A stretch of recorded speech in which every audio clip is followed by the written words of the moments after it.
बिस्मिल्लाहिर्रहमानिर्रहीम। अस्सलाम वालेकुम। प्रोग्राम एक्सपर्ट से मैं आपको खुशामदीद कहूँगी। नाज़रीन, पाकिस्तान की तरह आज़ाद कश्मीर की सियासत में भी एक बड़ी हलचल दिखाई दे रही है। वहाँ PTI को एक बड़ा झटका लगा है। आज मुजफ्फराबाद हाई कोर्ट के फुल कोर्ट बेंच ने अदलिया के खिलाफ धमकी आमेज़ बयानात पर सरदार तनवीर इलियास को वज़ारत उज़्मा के ओहदे से फारिग किया है। अदालत ने उनकी गैर मशरूत मौफ़ी मुस्तरद कर दी है और उनकी असम्बली की जो रुकनीत है उसको भी ख़त्म किया है और उन्हें किसी भी अवामी ओहदे के लिए नाअहल करार दे दिया है। नाज़रीन, अदालत ने चीफ इलेक्शन कमिश्नर को एक ख़त भी लिख दिया है कि फौरी तौर पर नए वज़ीर आज़म का इंतखाब किया जाए। आज़ाद कश्मीर की तारीख में पहली बार किसी प्राइम मिनिस्टर को तौहीन अदालत में नाअहल किया गया है। नाज़रीन, दूसरी तरफ आज ही तौहीन अदालत केस में सुप्रीम कोर्ट आज़ाद कश्मीर ने सरदार तनवीर इलियास को हुक्म दिया है कि अदलिया मुखालिफ बयानात पर 2 हफ्तों में तहरीरी जवाब भी जमा कराएं। तो पाकिस्तान तहरीक इंसाफ के रहनुमा फवाद चौधरी ने सरदार तनवीर इलियास की नाअहली पर रद्दअमल दिया और ये कहा कि आज़ाद कश्मीर का प्राइम मिनिस्टर हो या पाकिस्तान का, अदालती फैसलों का एहतराम दोनों के लिए ज़रूरी है। उम्मीद है कि वज़ीर आज़म पाकिस्तान इस फैसले से सबक हासिल करेंगे। इसी से मुतल्लिक हमारा एक्सपर्ट्स के लिए पहला और बड़ा सवाल ये होगा कि अदलिया के खिलाफ धमकी आमेज़ बयानात पर वज़ीर आज़म आज़ाद कश्मीर को नाअहल कर दिया गया। हुकूमत की तब्दीली का कितना इम्कान है? क्या सियासी मंजरनामा वहाँ पर हो सकता है? पैनल का तारुफ करवा देती हूँ। प्रोग्राम में आज मेरे साथ मौजूद हैं अयाज खान साहब, आमिर इलियास राना साहब, ब्रिगेडियर रिटायर हारिस नवाज साहब, फैसल हुसैन साहब और मोहम्मद इलियास साहब। चूँकि जिस तरह से मैंने अपने इंट्रो के आगाज़ में आज़ाद कश्मीर की बात की और आज इसी से मुतल्लिक हमारा सवाल है, तो इसीलिए आज हमें खुसूसी तौर पर आज़ाद कश्मीर से नुमाइंदा एक्सप्रेस न्यूज़ ने हमें ज्वाइन किया, आसिफ रज़ा मीर ने।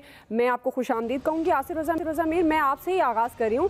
एक तो सबसे पहला बुनियादी सवाल, जिस तरह से अदलिया मुखालिफ बयानात पर मुजफ्फराबाद हाई कोर्ट ने नाअहल कर दिया वज़ीर आज़म आज़ाद कश्मीर को, इस हवाले से सबसे पहले तो अदालती कार्रवाई क्या रही, कुछ उस बारे में अपडेट कीजिएगा पहले।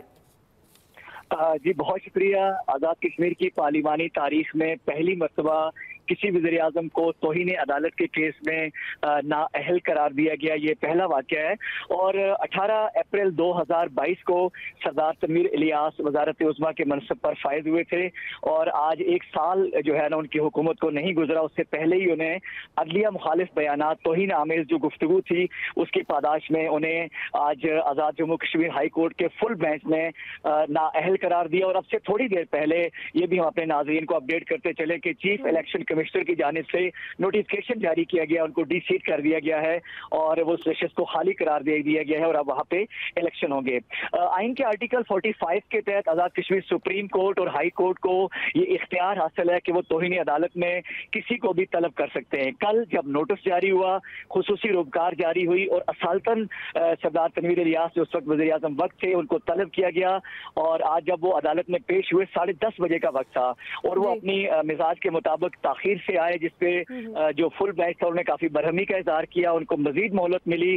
11:30 बजे जब वो अदालत में पहुंचे और उनके सामने वो तमाम अखबारी तराशे रखे गए और वो वीडियो फुटेजेस जिसमें वो अदलिया के मुतल्लिक नामुनासिब कलिमात मुझे यहाँ पे दोहराना नहीं चाहता, वो उन्होंने कहा कि क्या ये वीडियो में आप ही हैं? उन्होंने कहा जी मैं ही हूँ। और फिर ये पूछा गया कि क्या ये जो गुफ्तगू कर रहे हैं ये आप ही कर रहे हैं?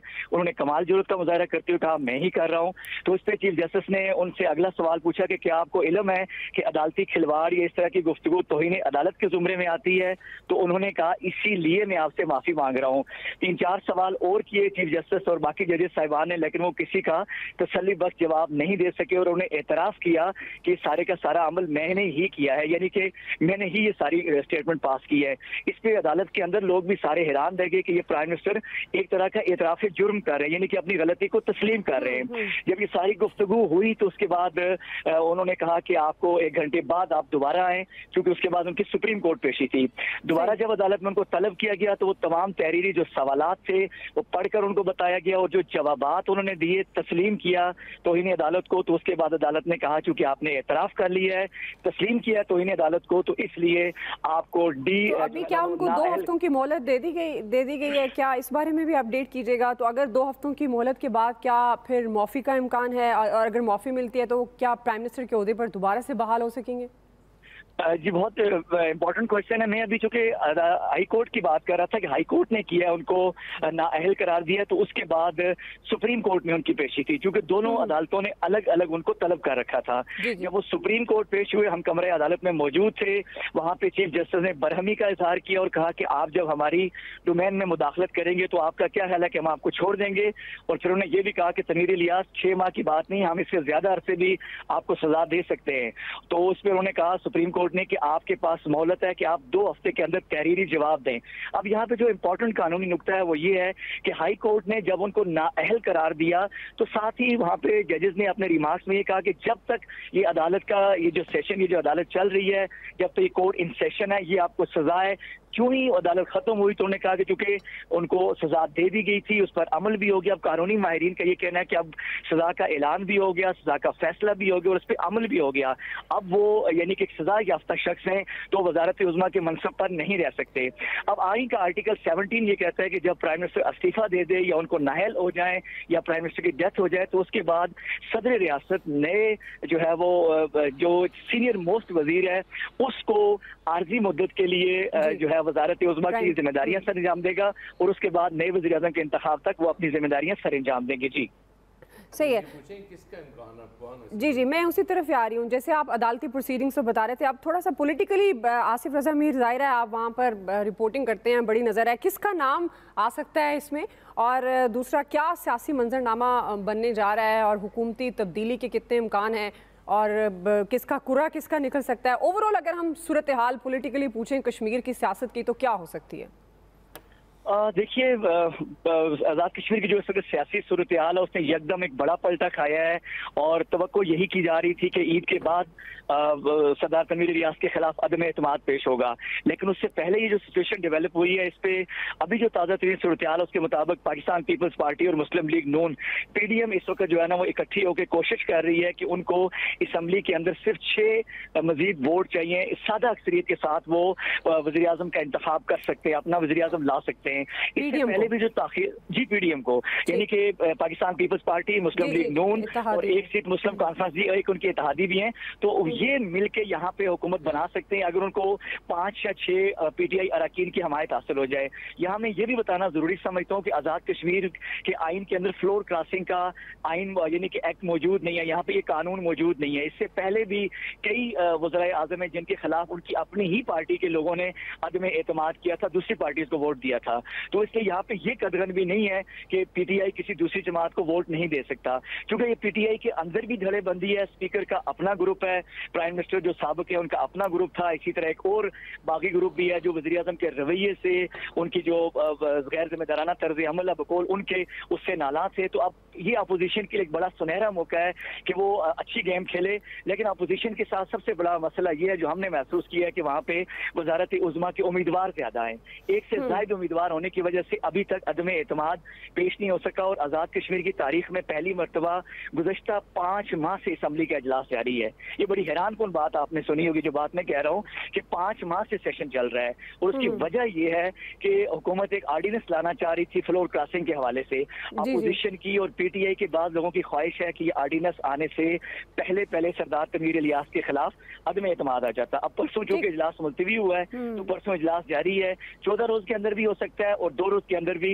लेकिन सुप्रीम कोर्ट में जब ये जाएंगे तो कानूनी माहिरीन का ये कहना है चूंकि अब वो सजा याफ्ता शख्स हैं और जो मैंने आज बॉडी लैंग्वेज नोट की है, जो कमरे अदालत के अंदर का माहौल था, मुझे नहीं लगता कि सरदार तनवीर इलियास और उनकी टीम को कोई बड़ी कामयाबी सुप्रीम कोर्ट में हासिल होगी। सही है जी, आप समझ रहे हैं कि उनको कोई बड़ी कामयाबी सुप्रीम कोर्ट में भी हासिल नहीं होगी। सारे मामला ज़ाहिर है पाकिस्तान तहरीक इंसाफ को एक बड़ा झटका लगा है, ये कहेंगे तो गलत नहीं होगा। ये आज़ाद कश्मीर की नाज़िन सियासत जिसमें काफ़ी हलचल दिखाई दे रही है, यही सवाल मैं एक्सपर्ट्स की तरफ लेके जाऊँगी। आमिर साहब, आपने आसिफ रजा मीर की गुफ्तगू भी सुनी, ज़ाहिर है वो वहाँ का अहवाल बता रहे थे अदालती तौर पर भी और वहाँ पर रिपोर्टिंग करते हैं तो सियासी मंजरनामा भी। आप क्या सियासी मंजरनामा बनते हुए आपको क्या दिखाई दे रहा है? वज़ीर आज़म आज़ाद कश्मीर की नाअहली के बाद कौन इन हो सकता है? अब हुकूमत की तब्दीली के पॉइंट ऑफ व्यू से मैं बात कर रही हूँ, कितना इम्कान है तब्दीली का? देखिए, वहाँ पे चूँकि कोई वो नहीं है कि आप किस पार्टी को वोट दें और उस पर आप डी सीट हो सकते हैं या नहीं हो सकते। पाकिस्तान के अंदर आइन में मौजूद था कि वोट भी दे सकते हैं और डी सीट हो जाएंगे। तो यहाँ सुप्रीम कोर्ट ने आज खुद री राइट कर दिया आइन को तशरीह करने की बजाय 63A को अमलन ज़ीरो कर दिया। तो वहाँ पे वैसे ही तकरीबन 5 माह से ये सेशन मुसलसल चल रहा है और वज़ीर आज़म की मर्ज़ी के बगैर चल रहा था, क्योंकि वज़ीर आज़म को पता था, यानी सरदार तनवीर इलियास को, कि उन्हें फ़ारिग किया जाएगा। तो वो चाह रहे थे कि कोई ऑर्डिनेंस के ज़रिए कानून साजी कर लें। उनकी अपनी पार्टी अपने लोगों ने उनके साथ ताउन नहीं किया, सेशन बर्खास्त नहीं हुआ। तो ये तो वहाँ का किस्सा है। बहरहाल आइन कानून की अमलदारी, जैसे यहाँ यूसुफ रज़ा गिलानी को बार बार पूछा गया, यहाँ वहाँ पे एक कानूनी पोजीशन थी यूसुफ रज़ा गिलानी की, लेकिन उन्हें नाअहली की सज़ा दे दी गई चूँकि तौहीन अदालत till rising of the court की थी, और फिर उस पर अमल दरामद चूँकि हो चुका हुआ था और फिर वो फारिग हो गए। अब पाकिस्तान के अंदर लोगों ने इसको सुबह से, जब से ये दोपहर से फैसला आया, इसको जोड़ रहे हैं कि देखिए जी, फवाद चौधरी जैसे बयानात दे रहे हैं कि यहाँ शहबाज शरीफ नाअहल हो जाएंगे। जब वो तौहीन अदालत करेंगे तो यकीनन अगर यूसुफ रज़ा गिलानी नाअहल हो सकते हैं तो शहबाज शरीफ क्यों नहीं हो सकते। लेकिन अभी ये तय करना पड़ेगा कि तौहीन अदालत सुप्रीम कोर्ट के अपने फैसले के मुताबिक वफाकी काबीना ने की है, या पार्लियामेंट में मालियाती बिल भेज के उन्होंने जो रास्ता बनाया है वो हो सकेगी या नहीं हो सकेगी। इसके ऊपर लंबी बहस करने की हमें इसलिए भी बहुत ज़्यादा ज़रूरत नहीं है कि आज इलेक्शन कमीशन ने अपनी पहली रिपोर्ट जो उन्होंने देनी थी, और 17 अप्रैल तक डेट दी गई है पंजाब गवर्नमेंट को और वफाक को कि वो एक जामे सिक्योरिटी प्लान तैयार करके दें। तो जो अब तक इतलात आई हैं वो तो नहीं दी। तो हमारे यहाँ भी जाहिर है पाकिस्तान का एक हिस्सा है कश्मीर, उसको मसलियतन हमने रखा हुआ है कि ताकि इंडिया के साथ प्लेबिसाइड पे कर सकें हम। लेकिन हम तो 5 अगस्त 2019 को सब कुछ बेच बाज के फारिग हुए, आधा घंटा खड़े होने की सज़ा कौम को दी, और वज़ीर आज़म उसके बाद दोबारा कभी नजर ही नहीं आए थे इमरान खान, क्योंकि कश्मीर तो क्लियर हो चुका। लेकिन हमने चूँकि उसे रखा हुआ है मसलियतन कि इसी तरह हमें चलाना है। तो अब देखते हैं कि कब फैसला होगा, जी देखी जाएगी। सही है जी। ऐसा जाहिर है मुजफ्फराबाद हाई कोर्ट ने नए प्राइम मिनिस्टर के इंतखाब के लिए ख़त भी लिख दिया है। आपको क्या लग रहा है हुकूमत की तब्दीली का कितना इम्कान है? देखिए, अब तो इम्कान बहुत बढ़ गया। उसकी वजह ये कि ये भी बड़ा कम हुआ है कि मरकज़ में कोई हुकूमत तब्दील हुई हो और कश्मीर में वही हुकूमत कंटिन्यू करे। हम तो ये रिवायत रही है हमारे यहाँ कि जैसे ही यहाँ कोई हुकूमत तब्दील होती थी, उसी पार्टी की फिर हुकूमत वहाँ बन जाया करती थी। ये भी कुछ अनहोनियाँ जो इस दौर में हो रही हैं, उनमें से एक ये भी थी कि पीटीआई की गवर्नमेंट चलती रही। नहीं यार साहब, थोड़ी सी बात आपकी काटूंगा। PMLN की पूरी गवर्नमेंट जो थी आज़ाद कश्मीर में, उसने अपना टेन्योर मुकम्मल किया था और फिर पीटीआई जीत के आई थी। मैं ज़्यादातर यही हुआ है। वो बात ठीक है, वो सरदार साहब रहे हैं उधर एंड तक, लेकिन अमूमन होता ये रहा है कश्मीर में, क्योंकि वो बड़ा आसान हो जाता है ना, यहाँ से तो सारे ज़ाहिर मामला चल रहे होते हैं कश्मीर के। आज़ाद वो ज़रूर है, लेकिन उतना ही आज़ाद है जितनी आज़ादी आपको पता हमें यहाँ मैसर होती है। इस खित्ते में उतनी ही आज़ादी वहाँ भी मैसर होती है। तो काफ़ी देर से कोशिश तो थी, वो जैसे आसिफ रज़ा मीर बता रहे थे कि चूँकि कैंडिडेट्स एक से ज़्यादा हैं जो प्राइम मिनिस्टर बनना चाह रहे हैं, इसलिए अभी तक वो बात बन नहीं सकी।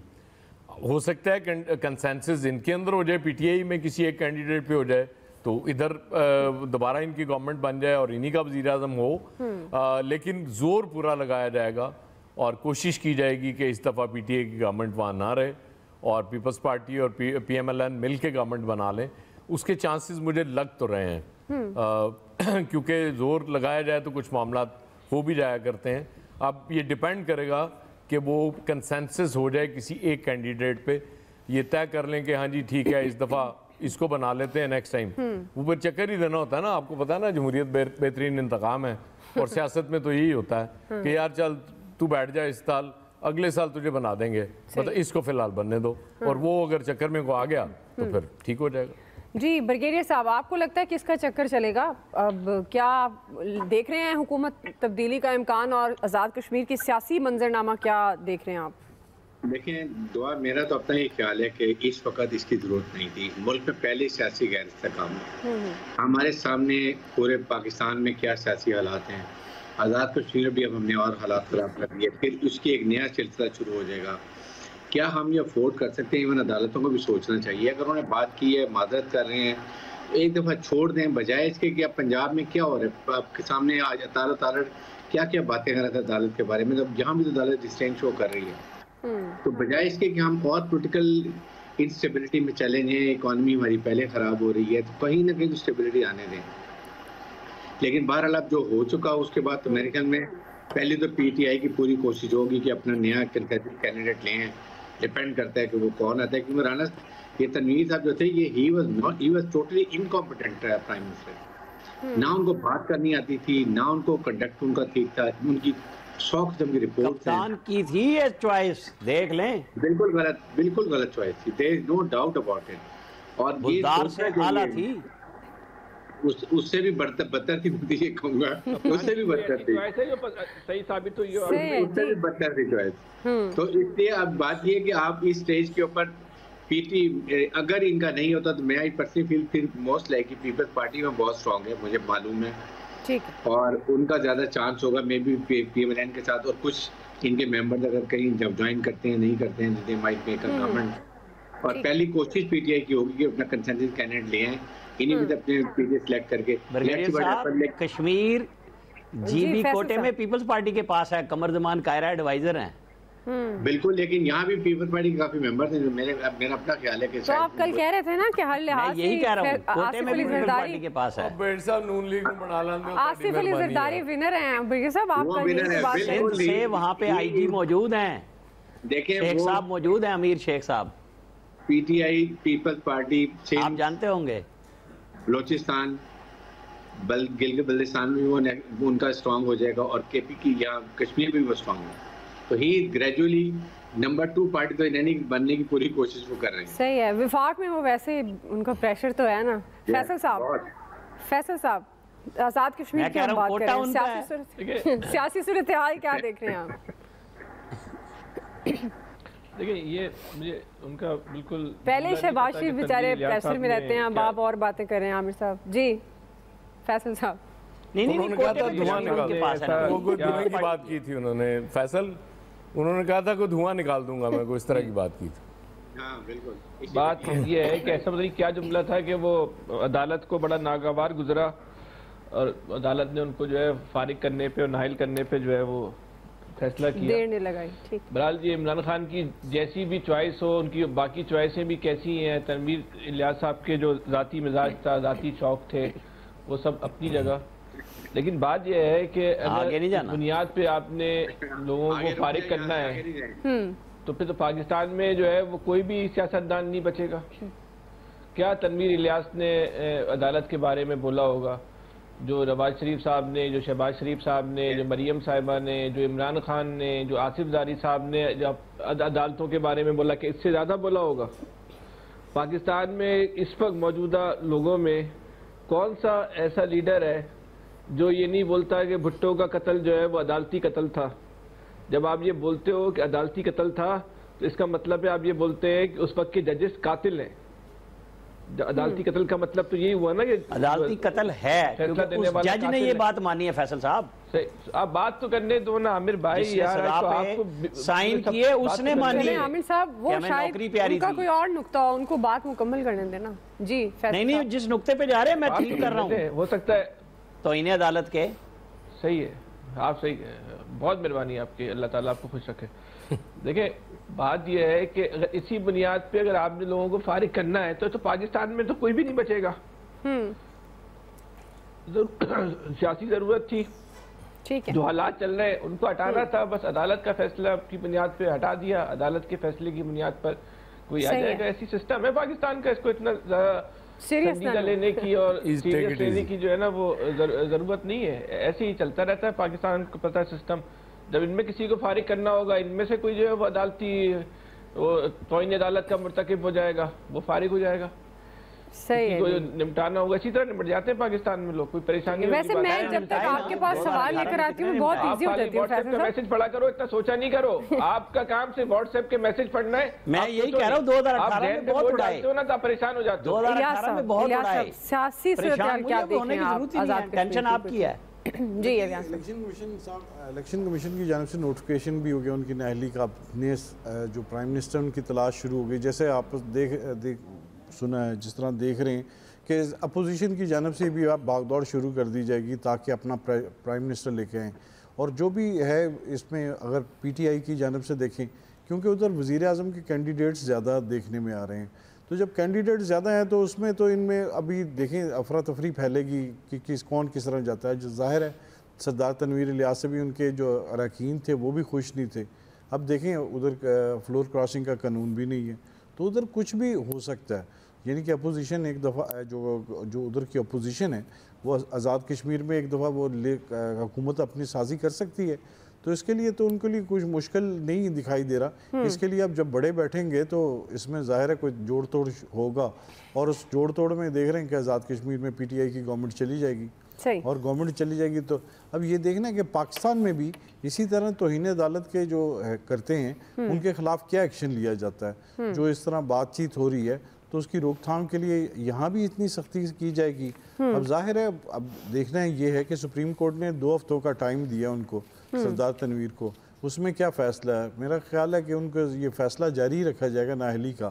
तो यही है कि इस सियासतदानों के लिए एक अब ये होगा कि बात भी सोच समझ के बात करेंगे आइंदा से, क्योंकि अब एक नाहली का सिलसिला शुरू होगा तो काफ़ी ज़्यादा नाहल होंगे। ठीक जी, बगैर साहब आप कुछ कहना चाह रहे हैं? मेरे लम्हा फिक्रिया ये सियासतदानों के लिए क्या है ना, बी केयरफुल कि ये इस तरह के अल्फाज कहने बंद करें। एक अदालत फिक्री तो नहीं है, फिक्री तो नहीं है, लम्हा फिक्रिया। चलिए जी ब्रेक लेते हैं, ब्रेक से ठीक है जी, ब्रेक के बाद कमेंट कीजिएगा। आमिर साहब ब्रेक ले रहे हैं, ब्रेक से वापस आएंगे। दूसरा सवाल, फंड्स की फराहमी के हवाले से सुप्रीम कोर्ट की डेडलाइन खत्म हुई, हुकूमत ने फंड्स देने की बजाय मामला पार्लियामेंट के सुपुर्द कर दिया। इलेक्शन कमीशन ने रिपोर्ट सुप्रीम कोर्ट में जमा करा दी। सवाल ये हम रख रहे हैं कि अब अदालत उज़्मा का क्या एक्शन होगा, अदालत क्या रास्ता इख्तियार करेगी। और साथ ही हम ये बात करेंगे, ये जो फवाद चौधरी साहब ने बात की है कि प्राइम मिनिस्टर पाकिस्तान को भी सबक सीखना चाहिए आज़ाद कश्मीर के प्राइम मिनिस्टर की नाअहली के बाद, तो क्या ये नाअहली विफाक की तरफ भी आ सकती है? राय लेते हैं ब्रेक के बाद।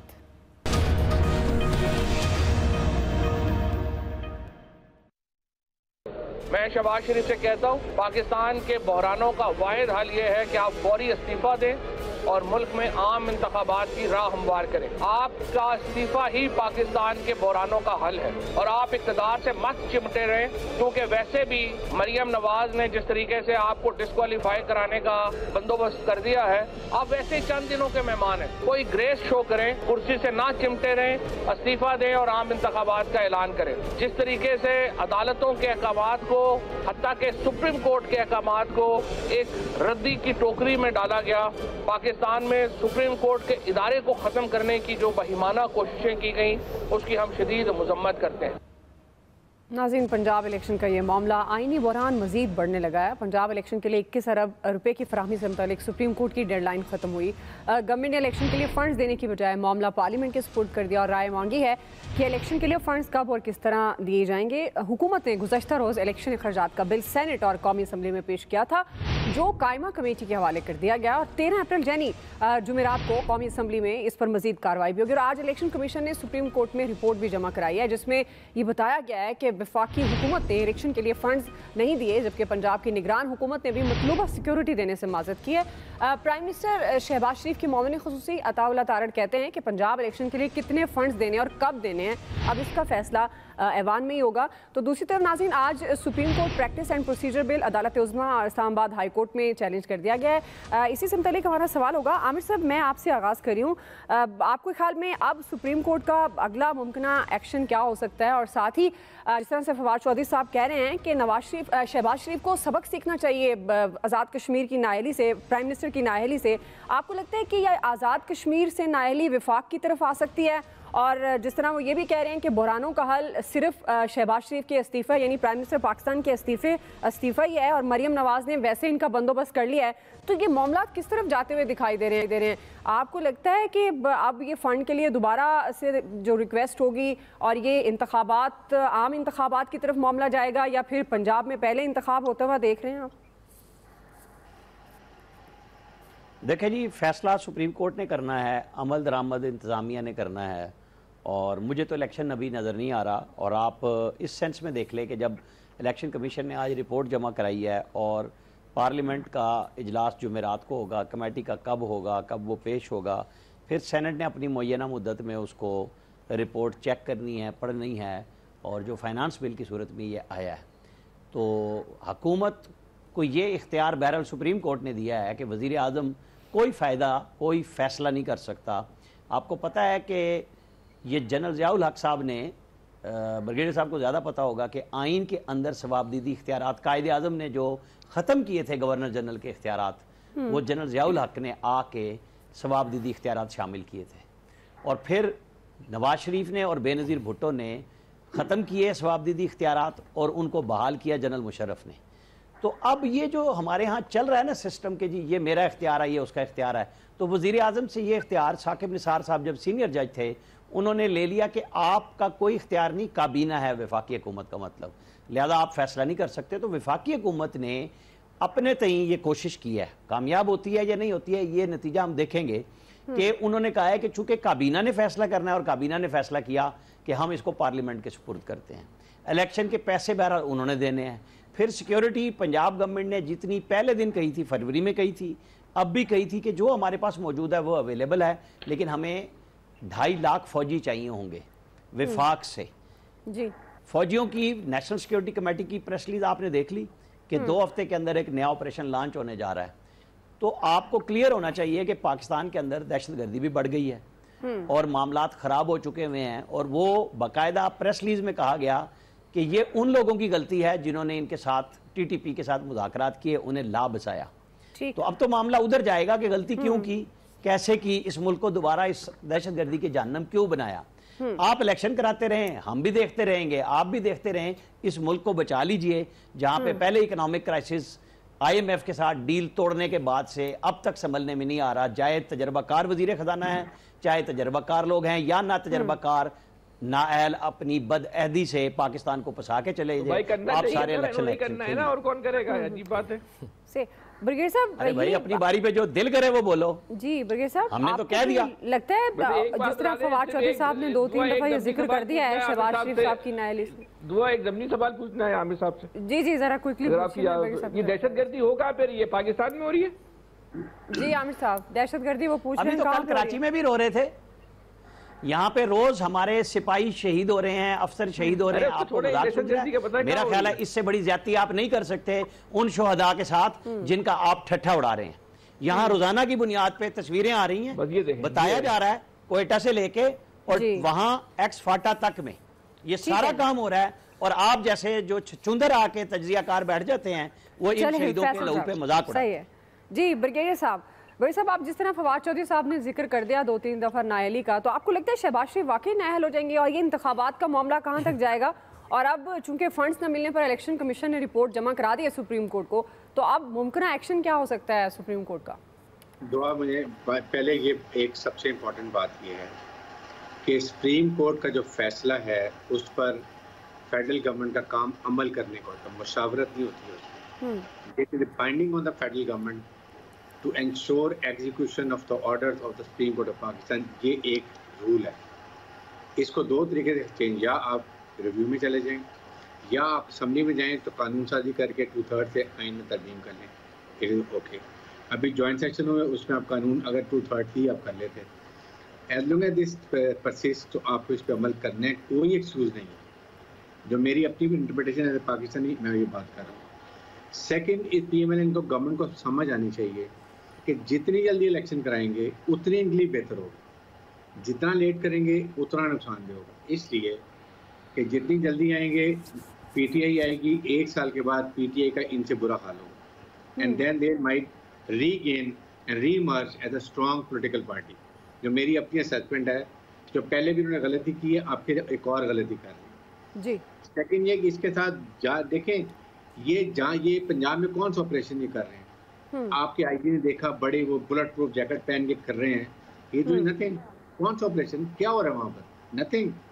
अगर KPK में मानू तो आई लगी, but nothing is happening in KPK। और जान गया वो कच्चे के एरिया में, कच्चे पंजाब में इतना कच्चा है कौन सा, आई नो के सिंध में फैसल को मुझे पता है कि वहाँ कितना कच्चा एरिया, क्या डिफिकल्टीज है। तो मेरे ख्याल में ये सारे एक्सक्यूजेज हैं। ये prime minister Pakistan, he is in trouble, he is chief executive.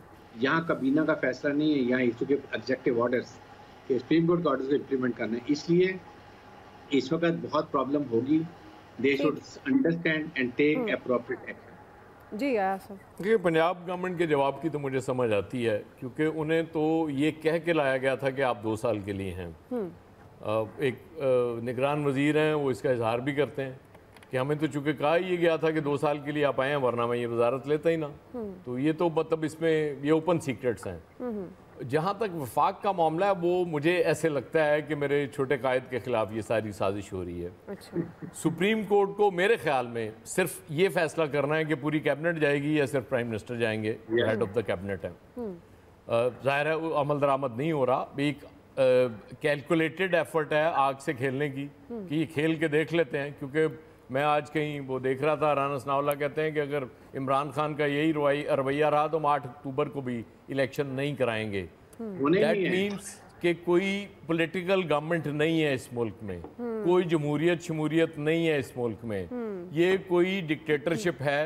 और वो जब तक बैठे हुए हैं वो कहते हैं कि जी हम जो चाहेंगे वो करेंगे। ये सब मतलब छोड़ देना आप जमहूरियत शमूरियत का नाम लेना, कानून हो गया, जंगल फारिग करें। वो जंगल से भी कोई आगे की चीज़ है ब्रिगेडियर साहब। मैंने कहा था ना कि अगर इस गवर्नमेंट का बस चले तो ये आइन में से इलेक्शन का लफ्ज ही निकाल दें कि बस जब तक हम बैठे हुए हैं। वो देखे ना, उन्होंने मुआहदा तोड़ दिया, IMF के साथ भुगतना पड़ा। इन्होंने मुआहदा होने नहीं दिया, वो भुगतना पड़ रहा है। कि मतलब वो जब आपने उसको प्राइसेस, उन्होंने कहा कि जी इतनी बढ़ा दें आप ऑयल की, आप यकीन करें उस वक्त बढ़ाई होती ना तो आज इतनी भी ना होती प्राइसेस, इससे भी बहुत कम होती है। जो मरियम नवाज का कह रहे हैं फवाद चौधरी साहब, शहबाज शरीफ को वो साइड पे करना चाह रही हैं। हाँ तो भाई आपको इख्तियार और इक़्तिदार में देखा नहीं आपने, बाप ने बेटों को कत्ल करा दिया, भाइयों ने भाइयों को कत्ल करा दिया। इतनी छोटी बहुत ही अगर कोई साजिश कर भी रहा है, मैं नहीं कह रहा वो कर रही है, लेकिन ये होता है, इसमें कोई शक वाली बात नहीं है। सिंपल मेरे ख्याल में सुप्रीम कोर्ट ने इससे ज्यादा फैसला नहीं करना कि वो किसकी जिम्मेदारी है। उन्होंने जिम्मेदारी का तयन करना है क्योंकि उनके ऑर्डर पे अमल नहीं हुआ। बहरहाल मैं जाते जाते काजी फाइज ईसा की वजाहत बड़ा अच्छा किया उन्होंने, क्योंकि कल से बहुत ज्यादा तनकीद हो रही थी उनके उस इकदाम पे। गवर्नमेंट ने शायद अपना मकसद हासिल कर लिया है, और लेकिन एक जज, मैंने कल भी कहा था कि उन्होंने ठीक नहीं किया, उन्हें वहां नहीं जाना चाहिए था, जिस वजह से इतनी तनकीद हुई है उन पे, लेकिन बहुत अच्छा किया उन्होंने वजाहत कर दी। सही जी। फैसल साहब दुआ छोटी सी बात, ये जो हो रहा है ना कि जी IMF का मुआहदा अमल दरामद हुआ नहीं हुआ, लेकिन ये 9 अप्रैल 2022 से पहले भी यहाँ सारी जमहूरी कदरें थी, यहाँ सारा कुछ आइन पे अमल दरामद हो रहा था, यहाँ कोई आइन शिकन नहीं था जिसको सुप्रीम कोर्ट आइन शिकन कह रही थी, यहाँ पे इंसानी हकूक की बिल्कुल परवाह हो रही थी, यहाँ पे किसी एंकर को बरतरफ नहीं किया जा रहा था। माशाअल्लाह 4.25 साल दूध शहद की आइन जमहूरियत की नहरें बह रही थी। जी फैसल साहब मैं इस पे हंस ही सकता हूँ। ये दूसरों का भी टाइम है कि हमारा भी इसमें कौन सी ऐसी बात थी तो पड़ेगा। बहरहाल अच्छा बात ये है, वैसे ना तो वो आइडियल टाइम था ना ये आइडियल है, ये बात तो है। जी फैसल साहब, कुछ हमारे दोस्त हैं, उनको साकिर निसार के पूरे मुद्दत से चिढ़ है। हर फैसले की वो उसकी आपको है ना मुखालफत करते हुए जो है ना नजर आएंगे। बस उनको साकिब निसार के पूरे टेन्योर में जो जुमला पसंद आया ना, तो वो एक जुमला पसंद आया कि साकिब निसार ने कहा था कि जो है ना हुकूमत जो है ना वो काबीना होती है, वज़ीर आज़म नहीं होता। बस एक जुमला है, सुबह शाम जो है इसका तस्बीह पढ़े जाएंगे। बाकी साकिब निसार के हर फैसले की वो ना आपको है ना वो मुखालफत करते हुए नजर आएंगे। मैं किसी का नाम नहीं ले रहा बहरहाल। जी जी। अच्छा अब बड़ी मजे की बात है, हुकूमत कहती है हम इलेक्शन क्यों नहीं कराएंगे। अब आप सुने, इलेक्शन इसलिए नहीं कराएंगे कि मुल्क में अमन अमान की सूरत हाल खराब है, हुकूमत के जो है वो माली वसाइल जो है वो बिल्कुल भी नहीं है, इस वक्त जो है पाकिस्तान के जो इक्तिसादी सूरत हाल है वो इस काबिल नहीं है। वो तो भाई तुमने ही सूरत हाल की है ना, तो सबसे पहले तो आपको इस मुल्क की जान छोड़ देनी चाहिए। नहीं कि अपनी नाअहली की खुद 4 चीज पेश करते हुए कह रहे हैं कि हम इसलिए इलेक्शन नहीं करवाना चाहते। ये पता नहीं कौन सी हुकूमत आ गई, अल्लाह माफ करे, इनका तो कोई बुनियादी जो फहम होता है ना, सियासी फहम, वो भी नहीं है। अपनी नालायकी बता रहे हैं कि हमारी वजह से इस मुल्क की ये तबाहियां हो गई हैं, इसलिए हम इस मुल्क के अंदर जो है इलेक्शन नहीं कराना चाहते। तो भाई इसका मतलब ये तो फिर तो जो अक्टूबर का इलेक्शन है उसमें तो मजीद तबाही होगा, जो तनासुब और बढ़ जाएगा। आप अक्टूबर के भी नहीं करवाना, फिर तो आप 100 साल तक रोज इसी बुनियाद पे आप जैसे नालायक लोग हैं तो तबाही तो आनी है, मजीद हर दिन में तबाही आ रही है। तो फिर तो कभी इस मुल्क में इलेक्शन होने नहीं है, फिर तो हम इस चैप्टर को ही जो है ना वो क्लोज समझे। जबकि मेरा तो आपको पता है कि इलेक्शन के वाले से बिल्कुल एक वाज़ेह ओपिनियन है, इलेक्शन हो या नहीं हो उस मुल्क में कोई तब्दीली नहीं आ रही, बलदियाती इलेक्शन होने चाहिए। लेकिन जो हुकूमत जो मौका पेश कर रही है वो नालायकी की जो आखिरी हद होती है ना वो है, और उससे बड़ी नालायकी जो उसके वकील बैठ के उस मौका की जो जंग लड़ते हैं। सही। अब वो कितने बड़े नालायक होंगे, वो जो है ना वो इंसानी अकल से भी माबरा बातें हैं। अब आप किसी का नाम नहीं ले रहे, ऐसे है जी इलियास साहब। नहीं आप तो समझ गई ना, जरूरत ही नहीं है। मैं यही कह रही हूँ आप भी सही से समझ जाती हैं। देखें जी, इस वक्त सबको पता है कि देखा आप समझ गई दुआ। देखें इस वक्त सबको पता है कि इलेक्शन हो जाए तो तमाम मसाइल का हल हो जाता है। जो अफरा तफरी है सियासी तौर पर, इस्तेहकाम जो नहीं है मुल्क में, वो सियासी इस्तेहकाम लाने के लिए इलेक्शन है, ज़रूरी है। अब ये है कि गवर्नमेंट ये इलेक्शन नहीं करवाना चाहती, यानी कि गवर्नमेंट इस बारे में संजीदा नहीं दिखाई देती कि जी ये सियासी इस्तेहकाम और माशी तौर पर जो बदहाली हुई है, लोगों पर मसले बने, वो इसीलिए बस सिर्फ अपने इक़्तिदार के लिए ये लगे हुए हैं अपने, ना ही जाके उस PTI की जानब से ये बातचीत की जाती है कि एक मुज़ाकरात किए जाएँ। अगर इलेक्शन मई में नहीं करवानी तो फिर अक्टूबर में जाके करवाने, तो बीच में बैठ के आपस में बातचीत करके कोई दरमियानी राह ली जाए और उसमें जाके इलेक्शन करवाएं और मसले को हल किया जाए। इस बारे में भी कोई संजीदा नहीं, यानी कि इस बात से साफ वाज़ेह होता है कि कोई मुल्क से संजीदा नहीं, आवाम से संजीदा नहीं है। इस वक्त ये अपनी सब लगे हुए हैं कि अपनी लाइन में लगे हुए हैं कि हमें इक़्तिदार मिल जाए, और इक़्तिदार हासिल करने के लिए ये किसी भी नहज पर भी जा रहे हैं कि कोई मसला नहीं है इसमें।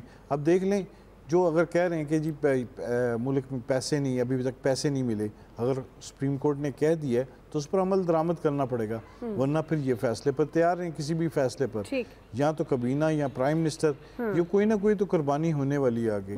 अगर ये कोई बीच में से बिल लेके आते हैं या कुछ ऐसा अपना जवाब देते हैं, अगर सुप्रीम कोर्ट को मुतमईन कर लेते हैं तो वो अलहदा बात है, लेकिन जो सूरत हाल है वो मजीद बिगड़ती हुई दिखाई दे रही है। ठीक है जी, आप समझते हैं कि सूरत हाल मजीद बिगड़ती हुई आपको नज़र आ रही है, और ये भी हो सकता है कुर्बानी से पहले कोई कुर्बानी हो। दीगर एक्सपर्ट्स का क्या कहना था वो भी आपने सुन लिया। ब्रेक ले लेते हैं, ब्रेक से वापस आएंगे। हम सवाल रखेंगे कि इत्तेहादी हुकूमत के इक़्तिदार को 1 साल मुकम्मल हो गया है, इत्तेहादी हुकूमत की 1 साल की कारकर्दगी काबिल फ़ख्र है या काबिल शर्म, ये हमारा सवाल होगा। राय लेते हैं ब्रेक के बाद।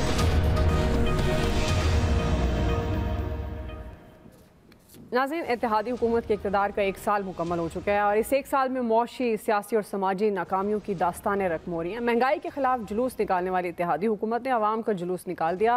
प्राइम मिनिस्टर ने अपनी 1 साला कारकर्दगी को काबिल फ़ख्र कहा है, जबकि PTI कहती है कि हुकूमत को अपनी कारकर्दगी पर शर्म का इजहार करना चाहिए।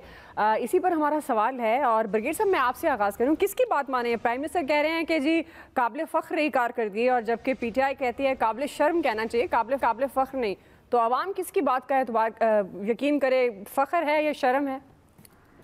देखें, बात यह है कि प्राइम मिनिस्टर से एक सवाल करना चाहिए, काइंडली गिव वन परफॉर्मेंस कारकर्दगी, कि आपने जो कहा कि हमने सियासत कुर्बान की और रियासत बचा ली, कहाँ रियासत बचाई?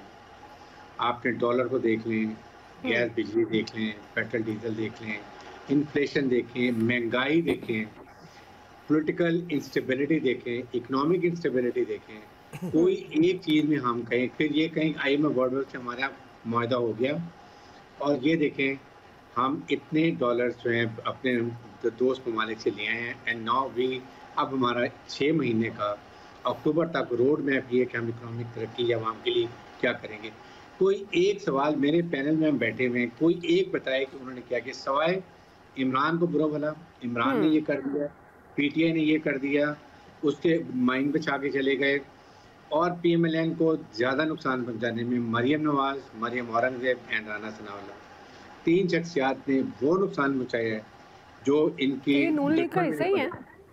ये दिस टाइम से, तो इतना इन्होंने इनको नुकसान पहुंचा दिए। और कारकर्दगी को एक बात तो बताएं ना कि क्या किया आपने भी, देखिए आपने अदालत अदलिया तबाह कर दी, असेंबली तबाह कर दी, आपने दोबारा PTI को नहीं आने दिया, असेंबली में जमहूरियत है ही नहीं, अपोजिशन नहीं है, तो मेरे ख्याल में we can't count even one thing कि PTI इन्होंने वो गम की, इसीलिए इलेक्शन नहीं चाहते हैं। सही जी, आमिर साहब। वो आपने कहा ना कि शर्म वाली बात, तो 2 बेशर्मों के दरमियान मुकाबला है कारकर्दगी का। वो आप नंबर अपनी अपनी मर्जी के और चॉइस से दे लें। जाहिर है कि जब लोगों की ज़िंदगी मुश्किल में आई है तो आप उसे कारकर्दगी नहीं कह सकते। मसाइल रियासत बचाना बिल्कुल ठीक बात है कि पॉलिटिकली उन्होंने अपना नुकसान किया है। ज़ाहिर है ब्रिगेडियर साहब का ठट्ठा बनता है, क्योंकि ये उस वक्त कहते थे 6 महीने, फिर मैसेज कराते थे 1 साल और दे दो, इनको मस्बत समझो। ब्रिगेडियर साहब समझ रहे हैं जिनका मैं मैसेज का कह रहा हूँ, अपनी ज़ात पे ना ले लें। वो ठट्ठा तो चूँकि आदत में हंसते हैं, मुस्कुराते हुए अच्छे लगते हैं, लेकिन वो जो गवर्नमेंट चलाई जा रही थी वो मवाजना करेंगे ना आप किसी का किसी बात से, तो फिर इमरान खान और नवाज शरीफ का आप कीजिए, मैंने इसलिए कह दिया दो बेशर्मों के दरमियान में मुकाबला कराना है, तो फिर आपको होगा कि तमाम वसाइल आपके हाथ में थे, आपके रिजर्व बेहतरीन थे जब आप इमरान खान साहब को इक़्तिदार में लेके आए, हर चीज़ ठीक थी, ग्रोथ ठीक थी, आप तबाह करके रास्ते में छोड़ के आपको वोट ऑफ नो कॉन्फिडेंस से निकाला गया। अब ये आए, इनके हाथ में कुछ आ ही नहीं रहा, इसलिए लोगों के हाथ से खार भी हो रहे हैं। कौन सी कारकर्दगी है? नहीं है। परेशानी इसी बात की है, उसी की टेंशन में है कि कोई मुआहदा हो जाए IMF के साथ, क्योंकि पाकिस्तान को बचाते हुए इन्होंने अपनी सियासत, इसमें बेशक कोई मजाक उड़ाए, हर बंदे की अपनी राय है, जैसे फैसल हुसैन की अपनी राय है कि मैंने नहीं कहा तो मैंने कहा इनको वेल लेफ्ट करें, बेचारे को 4-5 दफ़ा आपकी मदद भी लेनी पड़ी कि भाई वो आपका नाम नहीं ले रहे, तो मैंने कहा मैं अगले सेगमेंट में ही कर लूंगा कि अब आए और बेशर्मी से जो डिठाई से कहना कह दें। सही है, चलें फैसल साहब, मौका दिया जाता है आपको। असल में नहीं छोड़े इनको तो वो पढ़ तो ले पहले कि मैसेज क्या आया, क्या बोलना है। देखें, एक हुकूमत की अगर आपको 1 साल कारकर्दगी का जायजा लेना है ना कि काबिल शर्म है या काबिल फ़ख्र है, बहुत सादा अल्फाज में अगर जायजा लेना है, इस हुकूमत ने इलेक्शन ना कराने का जो जवाब पेश किया है ना, वही इसकी कारकर्दगी है। उस जवाब के बाद इस पर बहस ही ख़त्म हो जाती है कि आप इस पर बहस करें कि काबिल कदर है या काबिल फ़ख्र है या काबिल शर्म है। जिसको फ़ख्र करना है फ़ख्र कर ले, जिसको शर्म करनी है वो जो है वो शर्म कर ले, यही इसकी कारकर्दगी है। यही कारकर्दगी जो है इसमें जो है ना वो शिद्दत आएगी।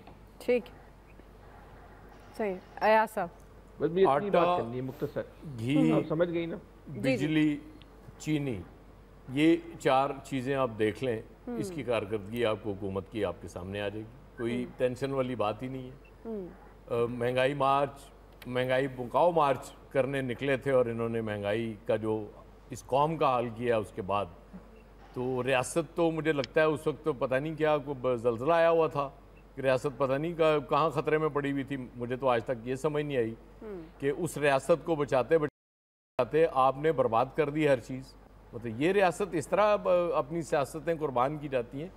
हाँ, सियासत कुर्बान अगर मैं मान लेता कि ये कहते जी हाँ हमने सियासत कुर्बान की है, आए अब इलेक्शंस की तरफ जाते हैं, बहुत हो गया, एक ही साथ इलेक्शन चूँकि कराने हैं तो ठीक है। आप ये मतलब वो बार बार कहते रहे कि भाई तोड़ो इस असम्बलियाँ, क्यों नहीं तोड़ते? पंजाब और KP की हुकूमतें तोड़ो, हम इलेक्शन करा देते हैं।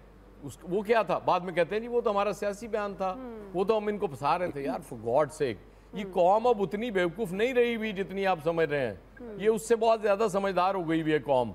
अब ये बिकने वाला नहीं है। इमरान खान के दौर में महंगाई पे हम कितनी तनकीद किया करते थे।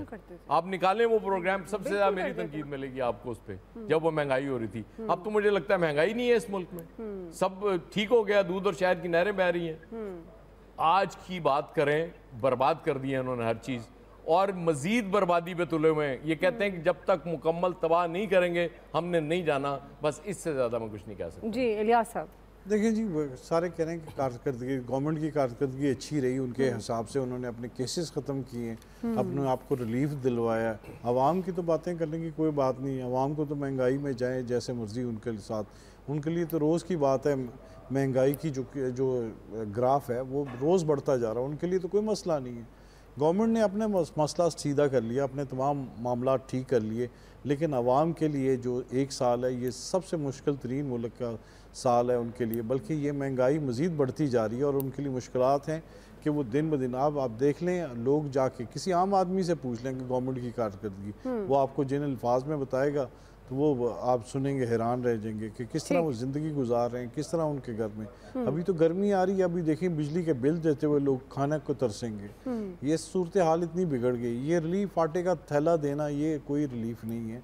इसमें उन लोगों के लिए बड़ी मुश्किलात हुई हैं, अमवात हुई हैं, उनके लिए सारा दिन अपनी नौकरी से निकल के वो आटा लेने के लिए लगे रहते हैं। ये गवर्नमेंट को कुछ चाहिए था कि आवाम को रिलीफ देते, बजाय कि उन्होंने खुद को रिलीफ दिया है, वो सबके सामने वाज़ेह है। बिल्कुल ये आपकी बात दुरुस्त है, किसी किस्म का कोई रिलीफ नहीं। और ये जो काबिल फ़ख्र वाले ट्वीट है, ये मेरे ख्याल में ये सूट नहीं करती थी प्राइम मिनिस्टर को करने, क्योंकि कोई ऐसी काबिल फ़ख्र कारकर्दगी नहीं है। ये तो आपने आवाम के ज़ख्मों पर नमक ही छिड़का है ऐसी ट्वीट करके। बहरहाल एक्सपर्ट्स की राय आप जान चुके हैं।